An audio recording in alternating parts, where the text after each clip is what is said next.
Good evening. I'm going to call this meeting to order at 6 p.m. Right on time, Ron.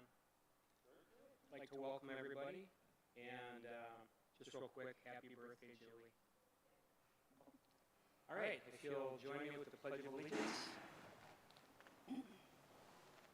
I pledge allegiance to the flag of the United States of America and to the republic for which it stands, one nation under God, indivisible, with liberty and justice for all.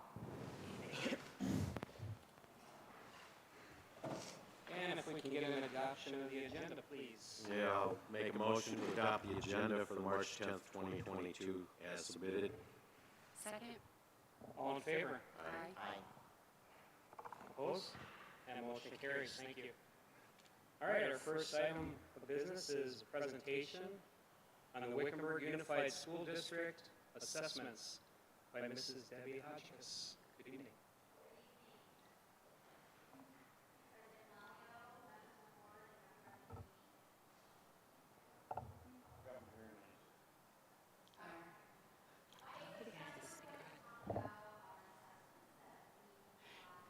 Debbie, could you speak up because that does not amplify in here?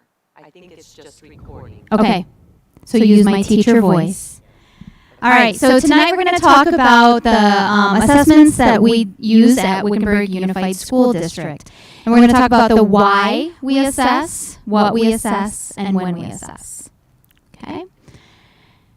I don't have control. There he goes. So the essential question is, how can we use assessments to enhance student motivation and improve student achievement, not simply to measure and record student achievement? So what are we doing and with the data, and how can we use it with students? This is my favorite. But there's no better explanation. So the comic strip says, I taught Stripe to whistle, and Stripe is the dog. And his friend says, I don't hear him whistling. And he says, I said I taught him. I didn't say he learned it. And that is the core of why we assess. We want to assess what we teach so we know that the students have learned it. But there's a lot of different ways to assess. So achievement data, we collect it to tell us what the kids know. This is our gears from Project Momentum. It's also part of our KALE framework, fits into this as well. So when we instruct students, we want to know, what do they know, what don't they know, and what evidence are we going to use to gather that information. And that's kind of the why we assess. We want to know, did the student learn the content? Just like the dog didn't learn how to whistle, we want to make sure our students don't walk away with the same. So let's go into the different assessments that we use at Wickenburg Unified School District. We have the state assessment. We have several state assessments that we use across the grade levels.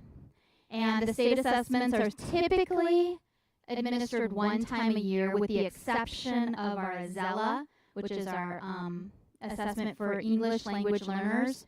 Some students who enter our district for the very first time may have that assessment when they enter, and then again in the spring. So that would be the only one that is more than once a year. We also use benchmark assessments, and the board is provided with this information often about what did the kids get on their Galileo, or how are the kids doing on Acadians. We used to call it DIBBLES. Those are benchmark assessments. They're only done 3 or 4 times a year.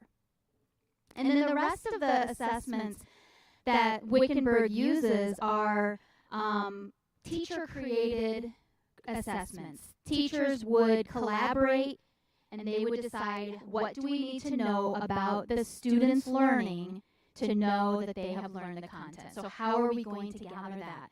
And that's in the form of the like a common end of unit assessment, a district formative assessment, or a formative assessment. And we're going to get into that a little bit more.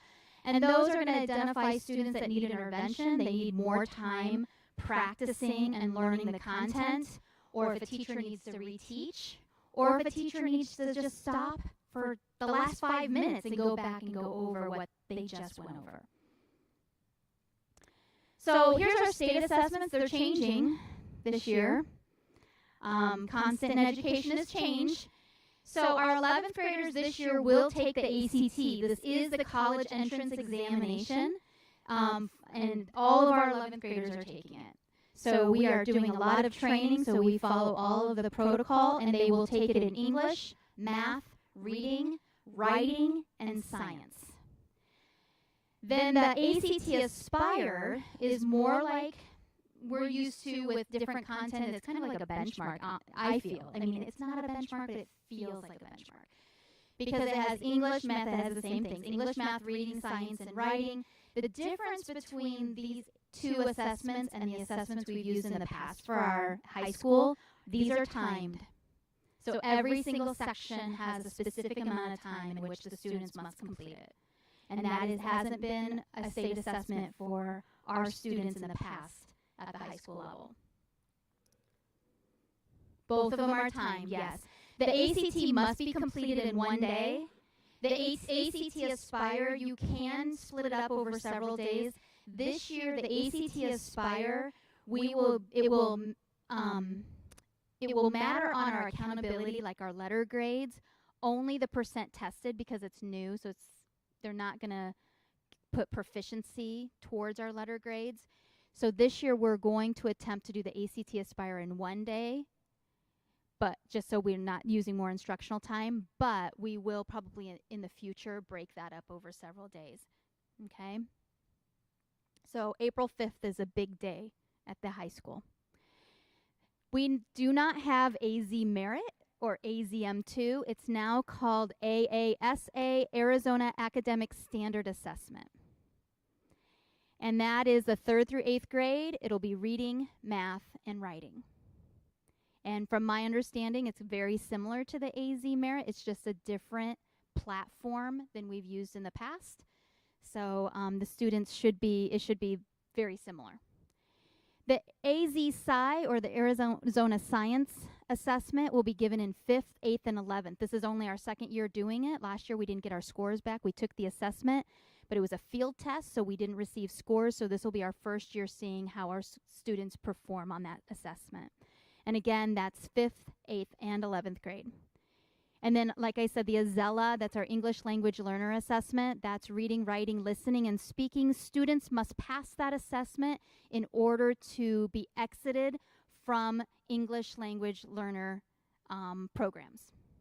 And that is all the way from kindergarten all the way up to 12th grade. If a student is one of our ELL students and they're having extra hours in reading, writing, listening, and speaking, then they must pass the state assessment to be exited from the program. Now, the Arizona Academic Standard Assessment and the AZ Sci have kind of a counter that is for our extremely disabled students. So we have a multi-state MTSS, MTSS,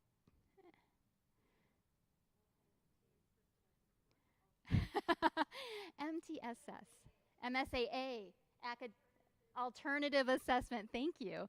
So those are for students that have more severe disabilities, and the other assessments wouldn't be appropriate. And they have that for reading, math, and science. Debbie, I have a question. Yes, sir. Before you get off that slide. The science, the AZ Sci.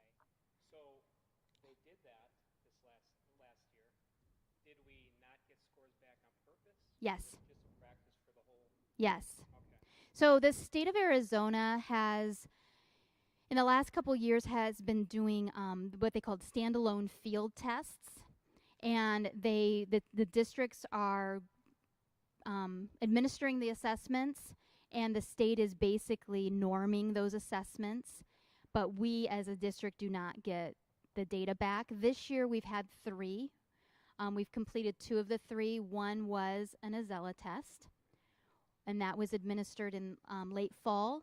We administered another one in January, February time for writing. And there's another one, oral reading fluency for 3rd graders, that we will administer in April.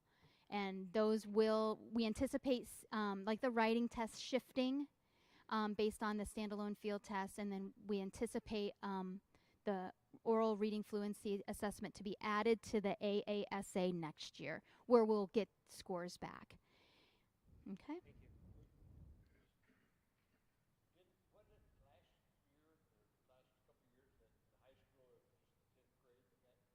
Yes, last year was only 10th grade. That was different from the years prior to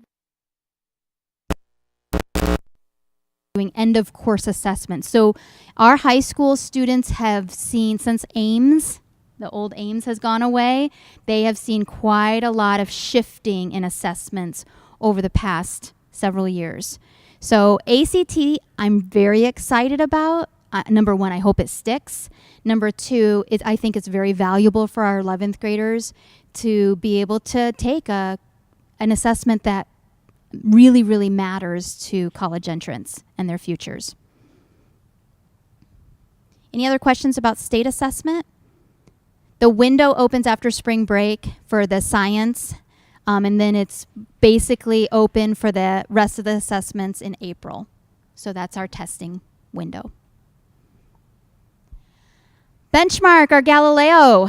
Our Galileo benchmark is administered to 1st through 11th grade in math, 2nd through 11th grade for ELA, and 5th through 11th grade for science. So those are the subjects. If you notice, they match what the state tests also measure.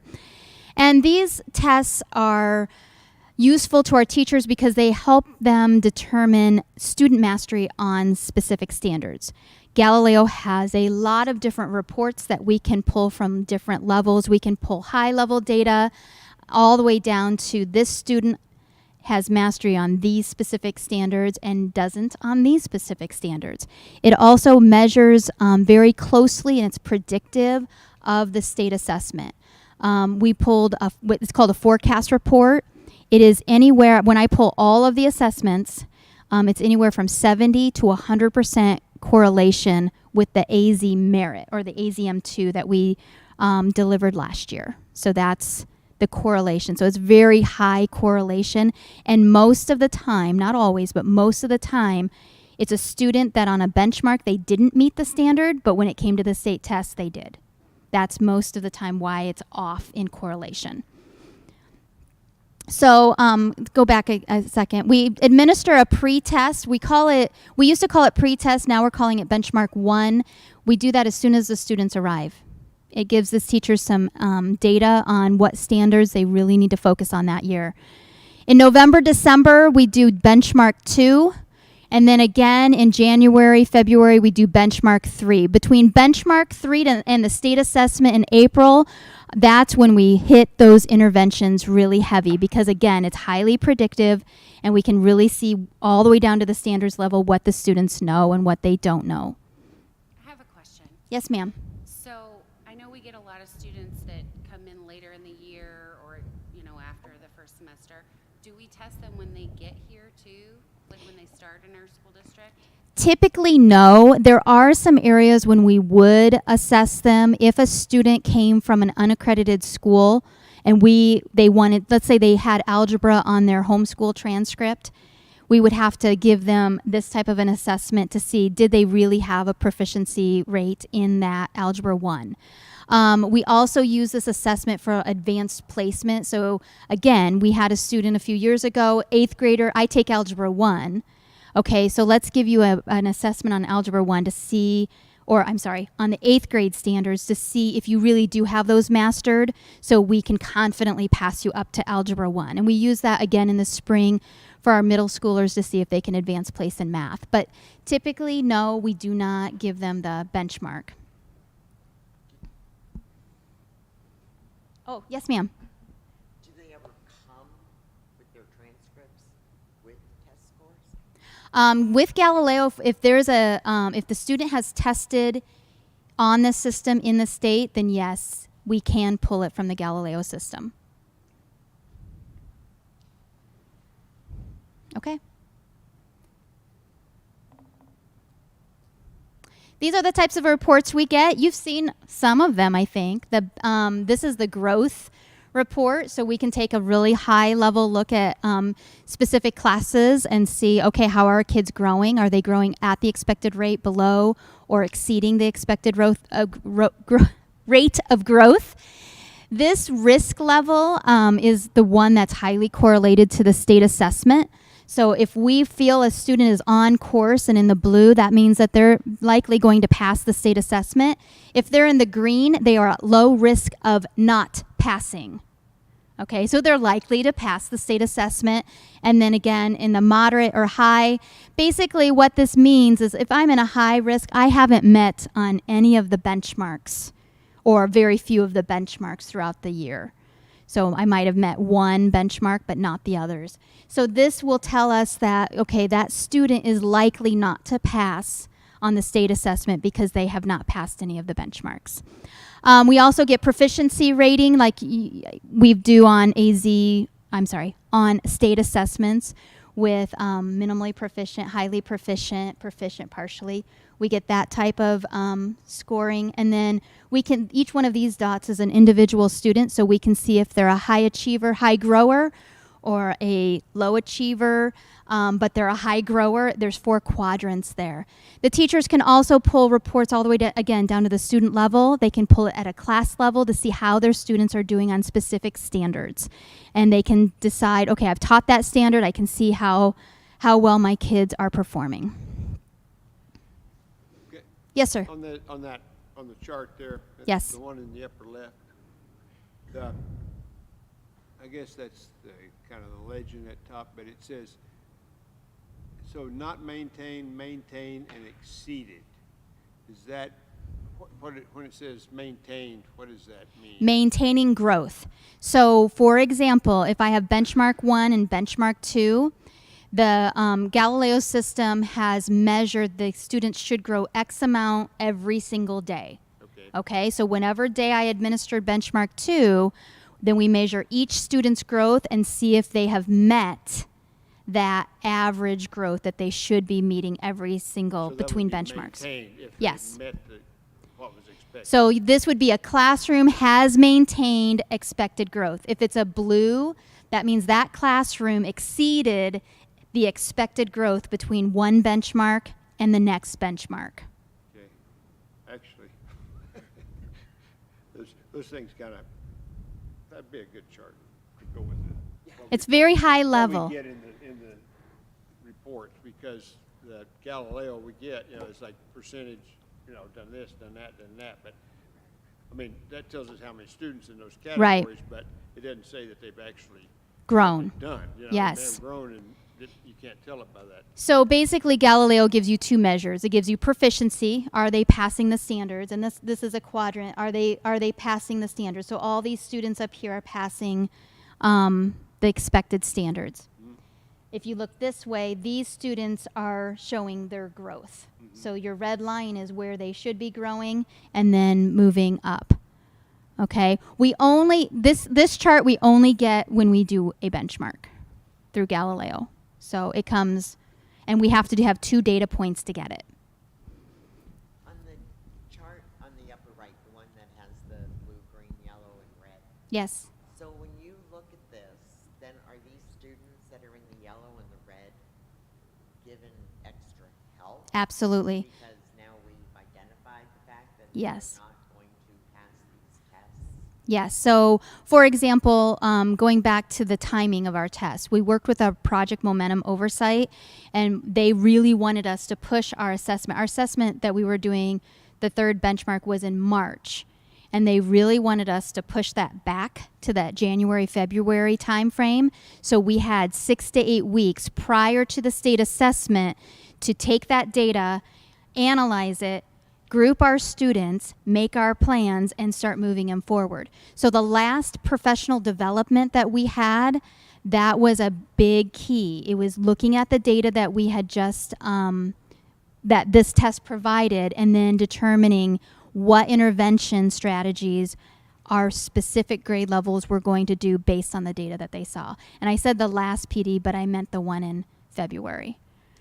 So. When you do this, are these children taken to another classroom? It varies. For help, or It really varies depending on the content and the grade level. So let me give you 2 examples, okay? So I'm gonna pick on the high school. Last year, what the high school did is in ELA, they felt that they had a high rate of students in the high and moderate rate. So they decided to do whole group intervention. So they looked at their intervention reports and they chose specific standards that the students didn't meet their expectations. And the teachers collaborated and created lessons that they would deliver whole group to all the students based on those standards. The math department identified specific students, and they said these students need to be moved into this classroom during intervention time, and these students who have more mastery need to be in this one. And so the teacher who had the intervention class could remediate, and the teacher that had the students that were more on course could accelerate. Okay? Because there's no sense having data if we're not going to do something. Absolutely. Absolutely. Then it's just time. Okay.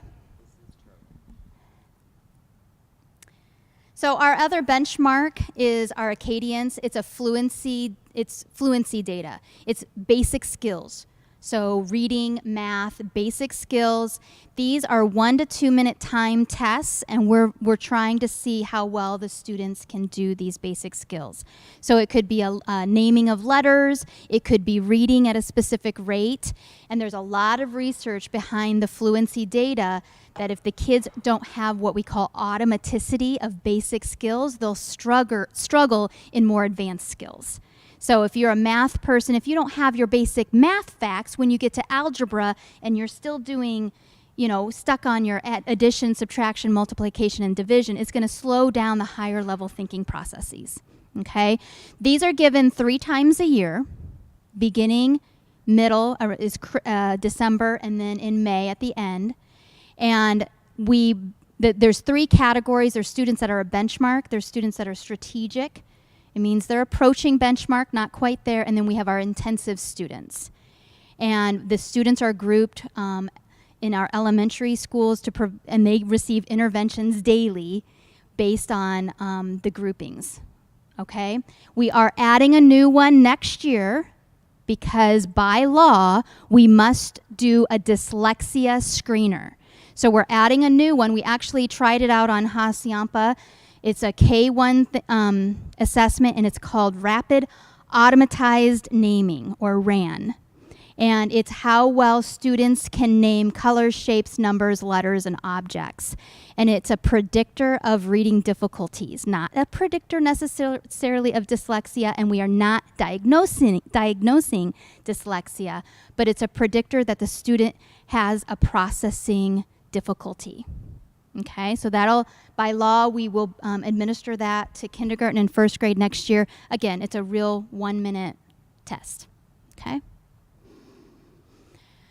And then we have tests that teachers create. This is where they get together, they create in their PLC. It's a collaboration of teachers, grade level, content area, common unit assessments. You see that more in middle school and high school, where it's an end of a unit. We're going to assess if the students understand the content. We've had a lot of training over the last several years, district formative assessments. Even Dan Mulligan came and saw us, and we did more training with that. And he challenged our brains and talked about diagnostic district assessments that our teachers are looking into. And then we have formative assessments. And the formative assessments are checks for understanding. Those are the minute by minute. What are teachers doing in the classroom as the kids are learning the content, as they're walking around checking for understanding? So what we want to do with all of these assessments is we want them to be balanced. Now, the next slide is not a balanced assessment system, but I want you to see what an unbalanced assessment system looks like. And sometimes this is what we feel like, because there's a lot of emphasis put on the state assessment. Media, our community, it's what we report to you as a board. And so it feels like we put a lot of emphasis on the state assessment because we can see those numbers. It's research, quantitative, all of that. Benchmark assessment feels the same way. It feels like there's a lot of heavy emphasis on that because we can see it and we can gather that data. Really, it's pretty easy to gather. And we have really cool charts too, so that helps. The common end of unit assessments, the district formative assessments, and the formative assessments, if we are not emphasizing that, we're going to feel really lopsided. Because again, the timing of these assessments, the state assessment happens once a year. And when you add up the hours that the state assessment takes, it's 1 day. The benchmark assessments only happen 3 times a year. There's an optional 4th at the end if teachers feel they want to pull that data, but it's only 3 times a year. And we have 151 days of schooling. So where we really need to put the emphasis is on the bottom. And next slide, this is what a balanced assessment framework looks like. Okay? Now, do I feel like we're there? It's hard to judge. We don't have data. I haven't been sitting in a classroom pulling qualitative data or quantitative data, from formative assessments. I haven't sat in a classroom of every single teacher and said, ooh, they checked. Oh, they did it again. They did it again. They did it again. We don't see this. The district formative assessments, we don't always see this. The grades may see this, the parents may, but we at the administrative and board level don't always see this. So we don't have a great way to judge, are we in a balanced assessment system? But we do have all of these components as part of our system. Go to the next. This is the checks for understanding. And this is kind of the frequency. For our teams, they have a unit assessment, and there's 1 per unit. For our DFAs, there could be 2, maybe 3. It depends on how many standards are in that unit. But this is what we want to see, that teacher is constantly going around checking for understanding and adjusting their lessons. Dan Mulligan's my favorite quote of Dan Mulligan is, we're trying to blur the line between assessment and instruction. So the kids don't even know we're always assessing. But as a teacher, we're always assessing. And he's a master. I don't know how he has hearing the way he does, but he can walk a room and listen to the conversation, and he'll come back to me and say, Debbie, I got to back up. I have teachers that don't know what we're doing. I got to back up. And that's the same example we want to see in our classrooms. I got kids that don't have this because it's easier to go back 5 minutes than 5 weeks. And our unit assessments, maybe once a month, I don't know. But our benchmarks are only 3 times a year. So we don't want to go back weeks and weeks. What's T? All right. What's TEA? TEA on that chart? District formative assessment? TEA. Oh, you know what? I'm sorry. I think that was a formatting. This is team. Oh, team. So the okay. team creates the unit assessment. The team creates the district formative assessments. But it's really a teacher who checks. Okay. That's okay. I'm sorry. I blame Google. All right, so these are the questions. How balanced is our assessment system, and are we looking at the right data at the right time? And these are the questions we ask ourselves constantly. Is this what we want? Is this what we want? And I'm always asking the principals, is this useful to you? Do you like this chart? Does this work for you? Does this answer your question? All right, so do you guys have any questions? Is there a new system, or is it just effort to rebalance the assessment? To me, I think we need to gather more data on, like I said, where are our DFAs? Do all of our content have the district formative assessments at that lower level, assessing 1 standard at a time? Sometimes we go along and we find out, oh, they decided to combine 3 district formative assessments, which really made it into a unit assessment. So I think there's some analysis that needs to be done on those lower levels. As far as what we've been doing in professional development, again, going back to Dan Mulligan, but even outside of Dan Mulligan, we talk about Kagan strategies. Our teachers are teaching teachers on, these are the instructional strategies that I'm using in my classroom that I feel effective. And that's where it's really important that we have those PLCs, that teacher team, where they can collaborate about, oh, my kids are getting it. Why? What did you do in that classroom? You know, and those checks as they go along the way. But that teacher work is, like I said, it's sometimes hard to quantify that. So we are going to be working on it. And with Dr. Remendini as our new leader, she's asking a lot of questions. And we're not allowed to say it's because we've always done it that way. Good. Sandy? Okay, the end of unit assessment, Mm-hmm. I mean, are we talking, it takes a month to do that unit, a week to do that unit? It varies. Or it all varies? It varies. It depends on if is it a social studies unit, is it a math unit? And honestly, the unit assessments happen more at the high school and middle school level versus the elementary levels. So, yeah, it really does vary. Some are 2 weeks, some will go 6 weeks. And it changes throughout the year based on the content. So, say it's a 6-week, Okay? along the way, I mean, do they do a little quiz? Yeah, typically yes. And, you know, kind of put that stuff out there before the 6 weeks goes by? Yes. And do the assessment? Yes, and so what we are working on is the intervention. So again, now that I've assessed, now what do I do? And so when is the number one time to go back and reteach? How do we build that into the schedule? So those are the conversations that our principals, especially the like high school and middle school where they have the rotation schedules, where do we put that time in for those teachers to be able to provide those interventions based on the assessment that they've just given, whether it be a quiz or unit or one of our benchmarks.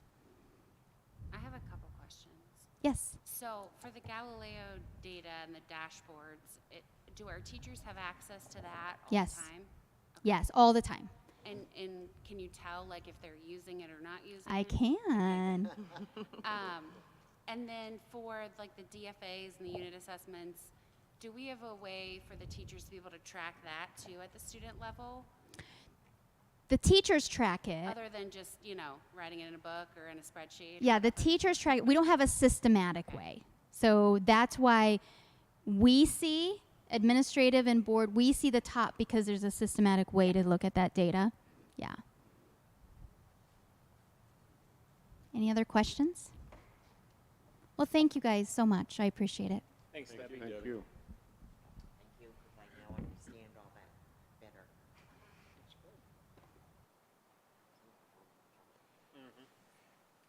Oh, my God. All right, so we are moving on to item B, which is our recognitions and proclamations. Anybody on the board have anything for recognitions this time? I do. I want to say great job on the softball and baseball tournaments for the high school. I know that was really awesome. I know they were all excited to be a part of it, and it's great. Thank you. Ron? So I guess that's it. Oh, wait, Dr. Remendini, do you have any? I actually just have a short one this week because I can't believe it's March 10th and it's the end of the third quarter of this school year. How did that happen? But I want to recognize our students and staff for their hard work this quarter and for everybody hanging in there. And I hope everyone has a wonderful, safe, and happy spring break, except for those of you who have to work over spring break. So That be you, Lynn? That was it? that was it. Oh, my goodness. All Yeah. right. Okay, so we are moving on to our principal reports, and our first principal report is Festival Foothills by Mrs. Julie Case. And Ron, would you like to start out? Since Okay. your home school? We don't homeschool here. Oh. that would- I heard you did. I had a question. Let me find it here. Oh, let me get down here where I read it. And the fifth grade, you challenged them. And was it across the board, or was it a particular subject that you gave them that challenge to get 80% in? So what we did was, when we looked at our data in November, we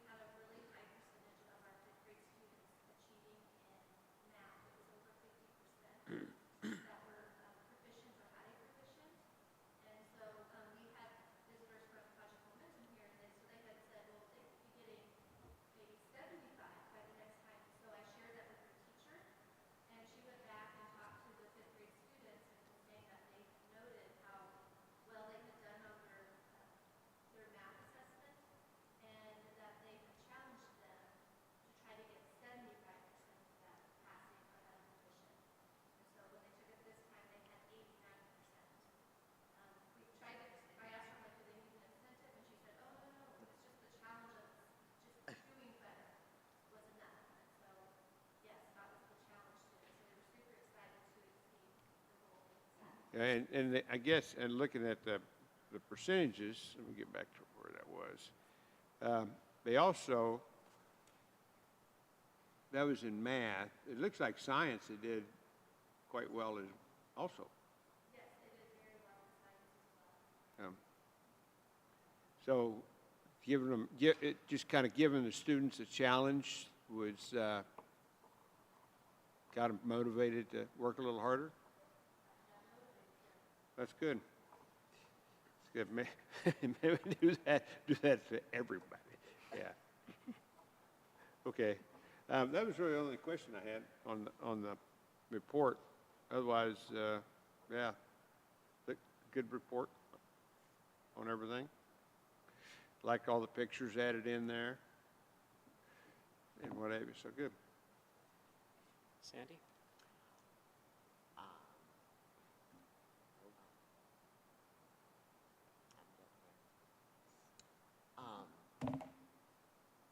I thought the dance and the awards, and that was all really great stuff, and the Be Kind cards, I thought that was a really great idea.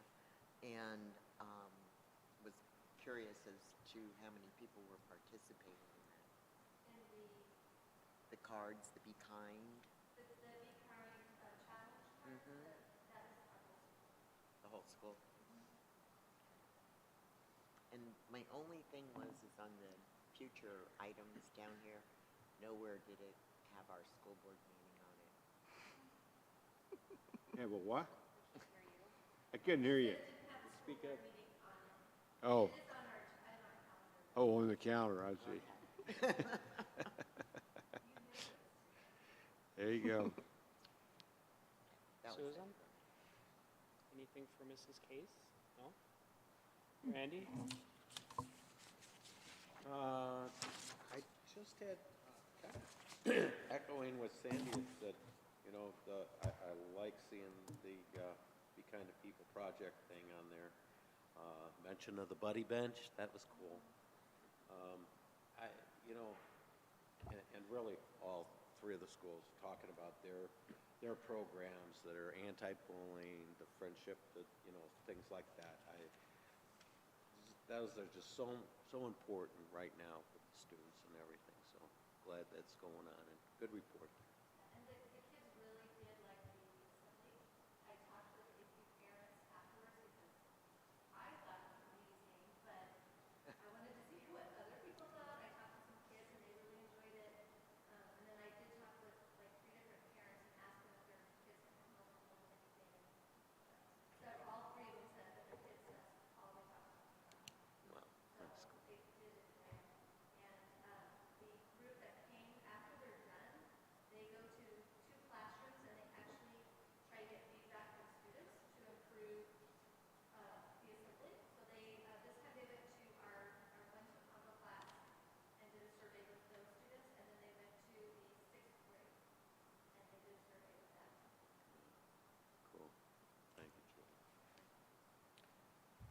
Well, Julie, my only thing was to harp on that Be Kind as well.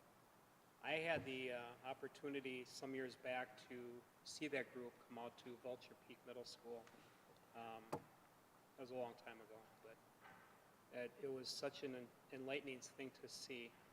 And getting these people booked in is not easy because they're so popular. I just wish it's something we could have more than once a year for our schools. The Be Kind group, our site council approved for that. The teachers had wanted it, so we went to site council and asked for them to pay for it.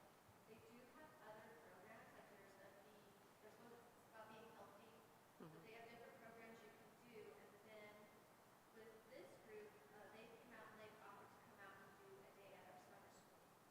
So we Great. qualified for a grant, and they asked us to participate. Fantastic.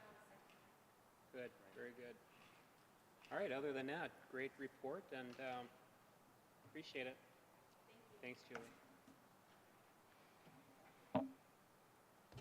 And next up, we've got the principal report for Hacienda Elementary and Mrs. Carissa Hershkowitz. And I think we'll go to the other end and see if Randy wants to kick it off here. Kick it off. Hi, Chris. Good, another good report.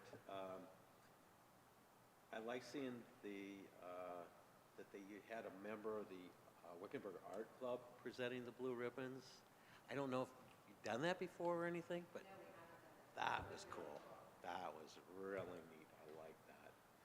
I like seeing you mention the parade float with the honor students, you know, that's cool.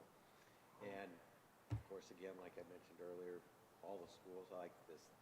Your part was mentioned in the social emotional learning part, identifying and stating problems using the blame language thing. Yeah, I really seem to be getting students involved in this strategies, solving problems, making amends. I mean, man, it's all there.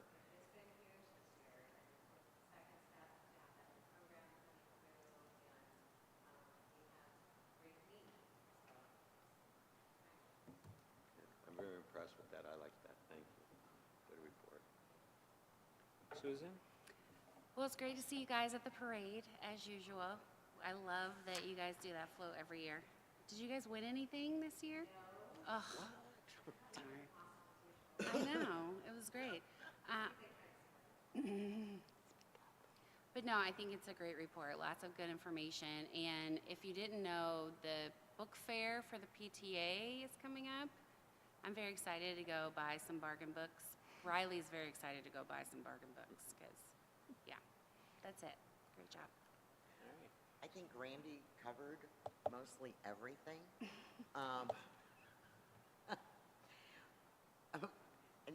I hate to break the wonderful burst the balloon and all that, you know. But it sounds like we really need this be kind and all these things because 65 other school policy violations seems rather high for an elementary school. Yes. That other category is specifically classroom disruption, and we've had some interesting behaviors in the students who think it's really funny to make completely random noises in the middle of class, and this is a problem in most of my training. Yeah. We have lots of eyes on it, lots of hands on it, and lots of conversations with parents and working forward and working on it. I teach dance that grade level, and I have that same problem sometimes, just so you know. The other thing is, and I think there's one thing that wasn't mentioned was the daddy-daughter dance. I thought that was really cool, and the daddies and the little kids looked like they were having a wonderful time. It looked like a great time, and it's interesting to see dads out there and who's willing to get out there and just really have fun with it, and others who are like they're in sixth grade and still get to wall. The wallflowers.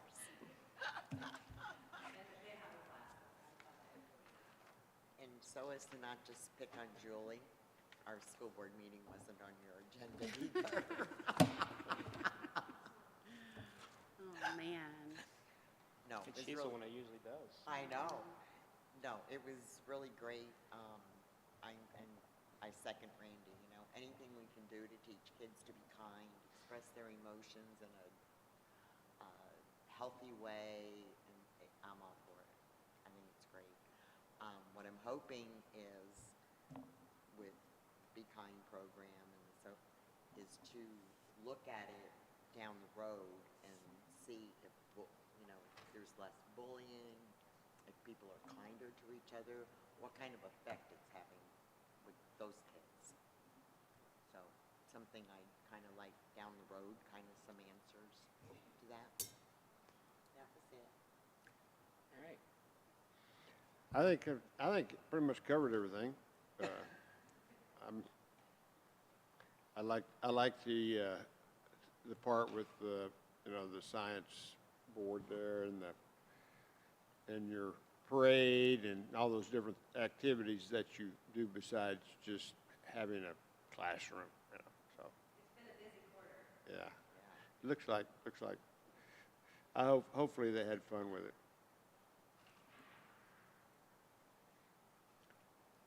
Simple, that was it. They all covered it, great report. One thing I'd like to add that, I did talk to Mike Wallace, and he just loved doing the DJing for the daughter daddy dance. Had a good time.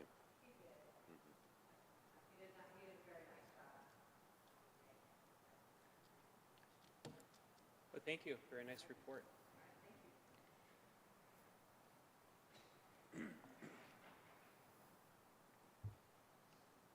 And next we have Vulture Peak Middle School and our interim principal, Anne Marie Davy. Good evening.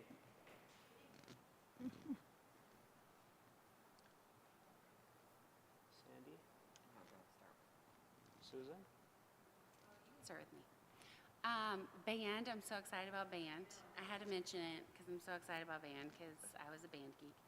And all the activities going on, I thought it was just well organized report, lots of good information sharing about the school, and it seems like there's so much going on. And this is the time of year where everything's going on everywhere, and testing on top of it coming up. So kudos to all of you for making it through the next few months. Randy? Another good report. I was impressed with the list of all the activities that student council's involved with.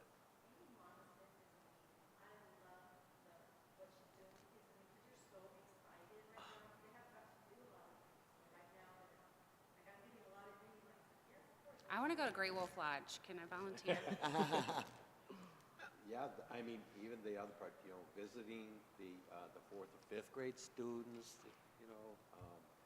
and talking about the bullying with them, organizing the 5th grade campus visit. I mean, that's great that the student council's doing that. Glad to hear about the number of the students trying out for the softball and baseball. I mean, that's great. Yeah. And then you had that picture of the baseball field. I was wondering where my herd of javelina have gone. Now I know. Yeah. Okay. Because I'm not far, a couple blocks away from the school there, so now I know where they go. And again, on the Stand Up, Speak Up, Save Life, I thought it was really neat that all the students got to see that virtual conference. That was pretty neat. I like that. And the council's working on hard with the social, emotional lessons on bullying and communications. It's cool. Really good. Thank you. Good report. Thanks, Randy. Ron? I just like the javelina picture. I said, I just like the javelina picture. Oh.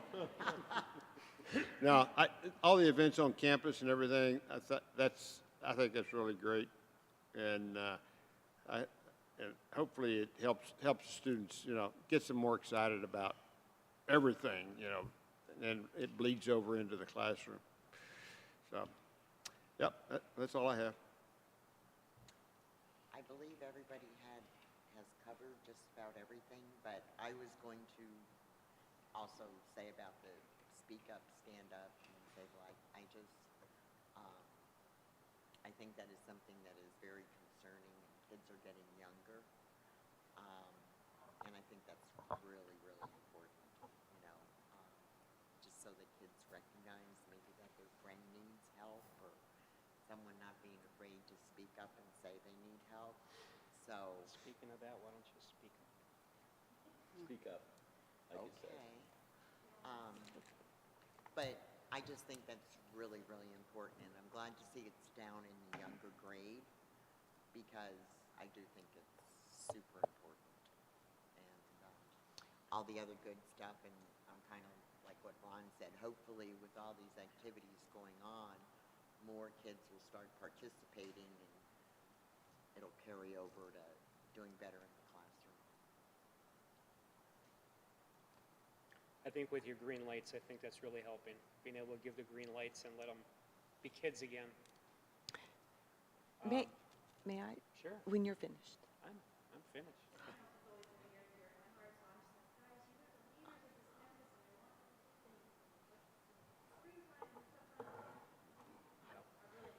And it is a student council project that I know somebody mentioned, but I don't want to gloss over that that's the student council that visited fourth and fifth grade. It was completely designed, developed, and implemented by the middle school kids. And they visited the fourth and fifth graders. I got details on both ends and did small group breakouts and just heartwarming for the kids to do that on both ends. And as you could tell, maybe some of the Hacienda kids could have benefited from some of that older group. So anyway, I think it was amazing. I didn't want that to be left out. So there was just one line in here and that was a really big deal. So anyway. Good, thank you. My favorite thing was you almost had a snow day. When I was in Wisconsin, we prayed, we'd get up in the morning and look at the news. Is it a school day, a snow day? No school? So I'm looking at yours here, it's like, oh boy, does that bring back memories. But anyway, no, great report. Thank you so much, Anne Marie. See how easy that was? Simple.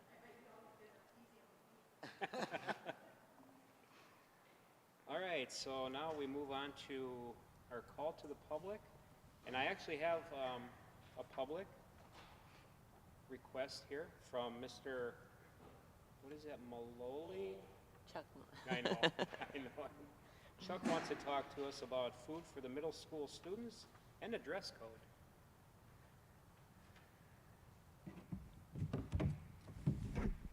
Good evening, Board Good evening, and the Chuck. Superintendent.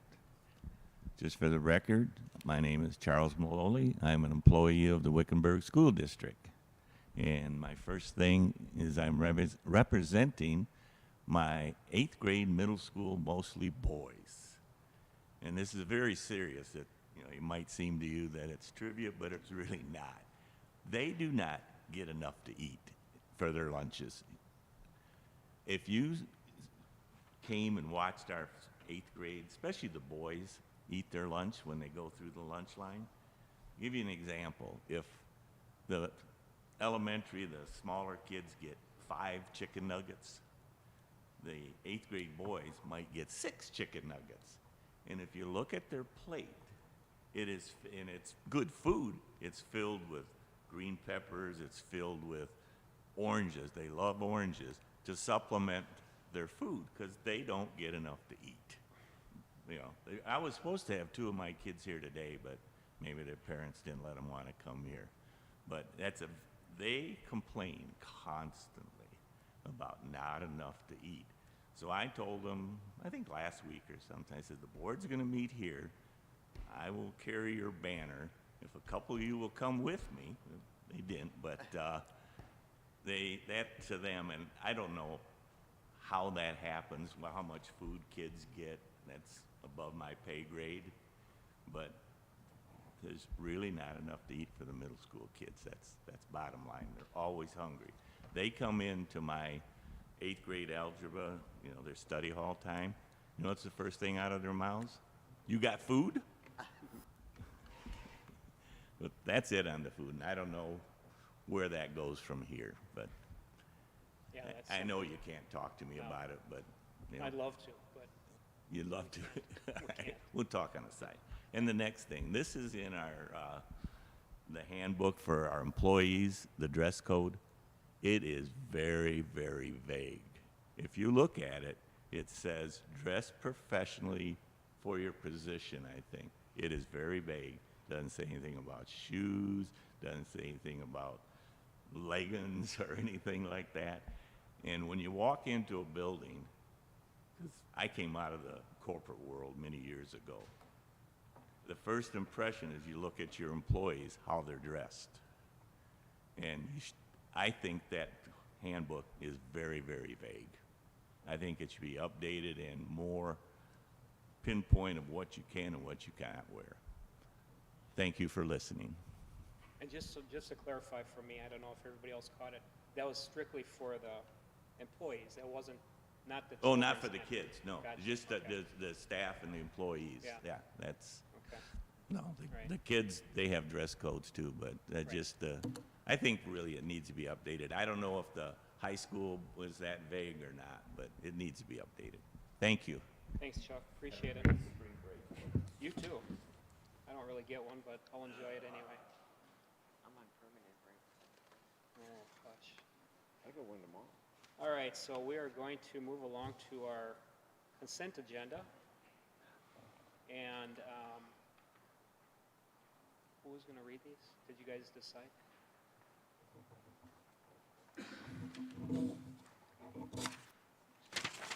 So we have a couple items that need to be pulled from the consent agenda before we take action. And item C on our personnel action reports, and consent agenda item K on the administrative personnel for the 2022-2023 school year. We're going to pull those two, so we'll take action on the rest of the consent agenda at this time. I'll make a motion to approve that consent agenda item for March 10th, 2022, with the exception of consent agenda item C, personal action reports, and K, Wickenburg Unified School District administrative personnel for the 2022-2023 school year. Second? All in favor? Aye. Opposed? That motion carries. Okay, so on the consent agenda, item C, personnel action reports. The reason we pulled that is we have the date for the end employment for resignation of Julie Case from Festival Foothills Elementary School was incorrect. The date stated on the paperwork was May 27th, 2022, and the actual date is June 9th, 2022. So the correction's been made, but we needed to clarify or justify the pulling of it. And on item K, Wickenburg Unified School District, why are you smiling like that? You don't want me to do it like this? No, you're perfectly fine.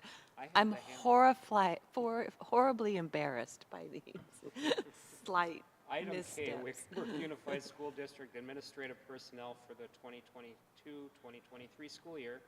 Julie Case has submitted her resignation. Sad face. At the Festival Foothills Elementary School as a principal, and her name needs to be removed from that list. So the name is on a list, or was on a list, and now we have to approve it with her name removed from the list. So we have those two items that I just mentioned. We're ready to take action unless somebody has some comments.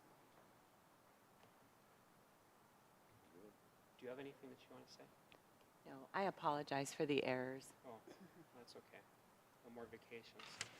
Okay, I'll make a motion to approve the consent agenda item C, personal action reports, and consent agenda item K, Wickenburg Unified School District administrative personnel for the 2022-2023 school year as corrected. I'll second that. All in favor? Aye.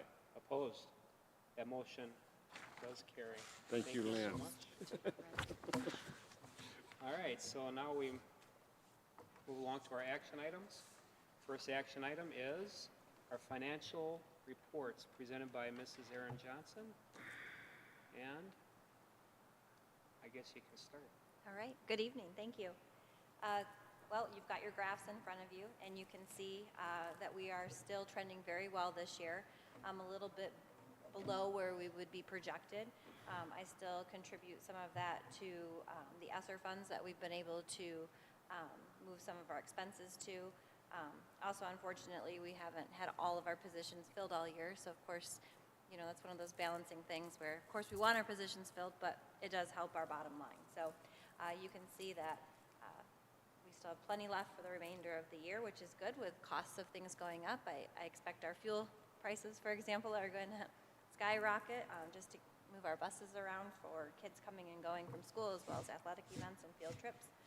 So I do anticipate some higher costs coming there. So we are, you know, looking at that and preparing. But we are in compliance. Our budget balances are positive, and there are no surprises to the best of my knowledge. Thank you. Anybody have any questions for Aaron? Then we'll go for the motion. How's that? I'll make the motion to approve the financial reports as submitted. Second. All in favor? Aye. Opposed? That motion carries. Thank you. Thank you, Aaron. Appreciate it. And our action item B is first reading of policy advisory JKF graduation requirements. We didn't talk Actually, about that's this. IKF. Yeah. I'm sorry. My trifocals play tricks on me. No, we didn't talk about this at all, but why are we removing the Grand Canyon diploma? There's nobody interested in it. We're not doing it anymore? Low participation. No, we have not had, we've only had one student, I think, ever use the Grand Canyon diploma. Oh, really? For us to have access to the coursework that must be used for the Grand Canyon diploma costs us $10,000 a year, whether anyone uses it or not. So the grant that we had that would help pay for the cost of the program, as well as to supplement the costs for students who are taking the assessments, is out. So we've been dipping into our M&O to pay for this, and no students have requested this. We will have replacement. There will be honors courses offered at the high school. Our students have access to AZSOC, some of the other ways to gain college credit or to move on quickly through high school. So it's trying to right-size what we're spending and doing there. Okay. Does that make sense? Mm-hmm. Okay. And one thing I thought about too, we do have that opportunity, or the students have that opportunity to do some WestMec also in their senior years and stuff like that too, right? Right, and WestMec has some industry standards and some pathways into higher ed. If you remember right, the Grand Canyon diploma was for students to move on and get a high school diploma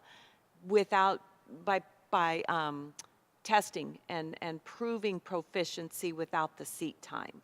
And they have to do it by certain courses. We were paying that money to have access to the courses, but our teachers were actually writing the curriculum.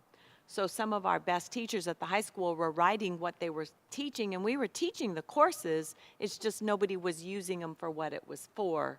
So high school administrators are going to we're going to take that IGSI, that off, and we will be honoring honors courses and, of course, beefing up any other opportunity we have. We have one teacher who's certified to teach dual enrollment, where the student can take the class on our high school campus and get college credit, and that is our culinary arts teacher.